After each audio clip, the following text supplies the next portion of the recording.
L'Ascó no volia ser menys que els altres capdavanters, superava el Manlleu i obria forat a la part alta. Llançament de falta de llibre d'Albert Virgili per obrir el marcador. I bona combinació perquè Genís Soldevila fes el segon. El lleidatà ha marcat les 3 últimes jornades. Al postpartit, Jordi Dot deixava entreveure que no seguirà el curs vinent a la banqueta manlleuenca. El duel ballesà a la pluja era protagonista a la prèvia. El Cerdanyola se l'enduia a la represa. Quim Solano rematava una falta penjada per Pucci i al tram final, Oriol Molins, en una gran jugada personal, tancava el triomf dels de Toni Carrillo. Dissabte a les Grasses es vivia el duel amb més gols del curs fins ara, 8. El Castelldefels s'avançava amb gol d'Àlex Cano de penal, però un altre Cano, Carlos, igualava el marcador abans del descans.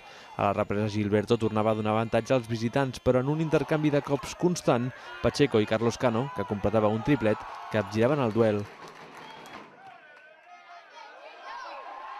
Faltava el millor gol, el de Sergi Pastells per al Castelldefels, i la diana final, el 5-3 d'Àlex Bolaños de penal. El Vilafranca manté l'excel·lent moment a casa, 19 punts dels últims 21 possibles, després de tombar un rival directe en la cursa per a la salvació, el Sant Boià, amb gol guanyador d'Adri Ruiz, al quart del curs. El Montsià, Rapitenca i Masnou empataven sense gols, un punt que reforça els masnovins, 6 per sobre dels abrencs que obren el descens. Damià Fernández, porter de la Rapitenca, era l'home del partit, avortant diverses opcions visitants. Diumenge vinent, la Gramenet podria ser equip de primera catalana.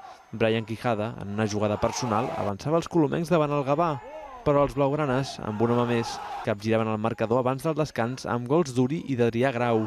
Al descompte, un gol en pròpia porteria consolidava el triomf gavanenc, que deixa la Grama al límit de l'abisme matemàtic.